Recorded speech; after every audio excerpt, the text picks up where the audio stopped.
É recomendável que a gente comece a povoar com peixes ou com os invertebrados, né, organismos inferiores? É, melhor que seja com peixes, né? Peixes, porque muitos dos invertebrados, eles vão se alimentar basicamente no fundo, onde haverá uma comidinha que sobrou para ele, alguma coisa assim tal, né?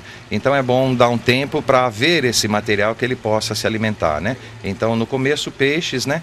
E sempre assim ter uma noção de quais peixes são mais territoriais ou não, para saber aqueles mais bravinhos serem colocados depois, né, para não tomarem conta do ambiente e depois não receber mais ninguém que possa ser colocado no aquário, né? Aí nós temos também propriamente os invertebrados, né? Vamos ver um pouquinho sobre eles, falar um pouquinho sobre eles pra gente, Lorival?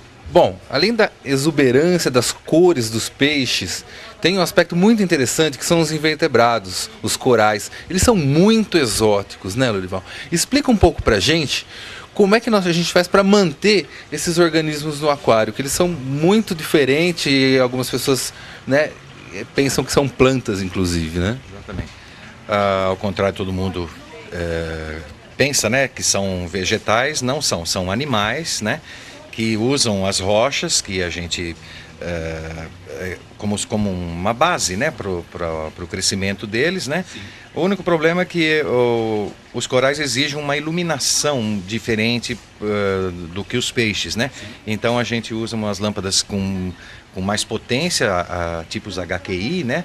Misturado com as fluorescentes também, né? Faz uma combinação delas, né? Porque eles precisam de bastante iluminação.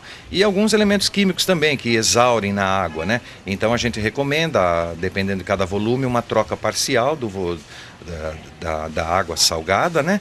E a adição também de principalmente cálcio, né? Que eles absorvem bastante desse elemento que tem na água, acaba exaurindo, né? No líquido, então a gente adiciona a parte esses elementos, né? Para trocar um pouco dessa água, para manter a qualidade dos elementos, de quanto em quanto tempo, Lorival?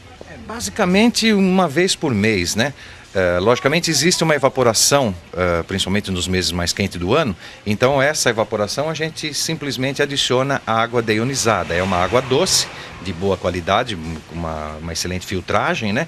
Porque o sal do aquário marinho ele nunca evapora, então quando se abaixa o nível, o sal aumenta de quantidade, isso quer dizer que ela fica mais salgada. E esse também é um cuidado que nós temos que ter, tanto com os corais quanto com os peixes, né? Então essa adição de água doce é para equilibrar novamente a salinidade ideal para eles, né?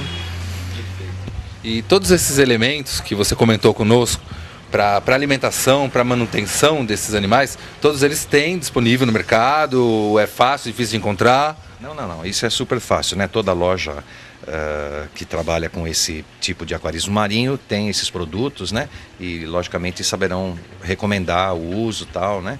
Sem tanto problemas, né? Perfeito. Mais algum detalhe com relação a esses invertebrados? Eles precisam das mesmas temperaturas dos peixes? Eles são mais sensíveis a algum fator do ambiente? São sim. Eles não toleram grandes diferenças de temperatura, assim como os peixes, né? Então a gente usa de recursos com aquecedores e resfriadores de água também. Então existe um aparelho, a gente chama chiller, né? Que por onde a gente propositalmente faz a água circular também, e ele tem uma válvula termostática que a gente regula para manter a temperatura ideal, que é em torno de 25,5, 26 graus, né? Então esse aparelho mantém essa água sempre nessa constância para eles não estranharem. Uma espécie de um resfriador, assim, para manter a água se ela começar a aumentar muito a temperatura? Exatamente. Tanto um resfriador, né, na época do verão, quanto também um aquecedor na época do inverno, né, que se torna o problema inverso, né? Lorival, vamos falar um pouquinho sobre alimentação. Explica pra gente como é que nós vamos fazer para alimentar esses animais, tanto os peixes quanto os invertebrados, né, quanto esses corais, que parece muito difícil de estar mantendo isso aí. Explica pra gente. Não é nada difícil, né? Os corais, como eu já disse, basicamente eles se alimentam de elementos da água, né? Então eles filtram, né, o líquido e retiram elementos que precisam para a sobrevivência dele. Então, comentei até que a gente adiciona às vezes elementos que podem exaurir da água, né? E quanto aos peixes, comida industrializada, né? Existe uma gama muito grande hoje, infelizmente ainda a maioria é importada, né? Mas logo logo teremos coisas nacionais também de muita boa qualidade, né? Então basicamente são flocos, né? Flocos ou granulados, né? Mas industrializado.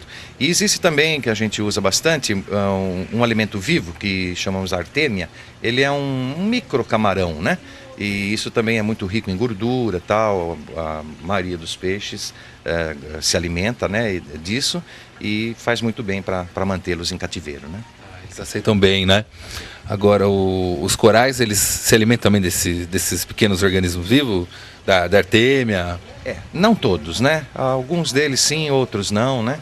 Mas serve assim para a maioria, até para crustáceos também, né? Invertebrados, né? Tanto flocos quanto granulado ou mesmo artêmia viva, né? Dá para se alimentar bem e manter isso. Então, resumindo, não é uma coisa nada complicada, assim, uma coisa fim de mundo, como todo mundo imagina, né? É apenas um processo diferente do que é o aquário de água doce, né? Mas todo mundo consegue com sucesso manter alguma coisa em marinho também. E vai dar um visual totalmente diferente do que estão acostumados, né, com os peixes de água tropical, né? Sim, realmente eles são exuberantemente lindos. Teria mais alguma outra consideração que você gostaria de colocar para a gente? Não, basicamente é isso, né? O necessário é ter um pouco de vontade de querer montar uma coisa dessa e aprender um pouquinho, né? Sempre tudo depende de um pouco de leitura, um pouco de informação, né? Mas não é nada que ninguém consiga fazer, né?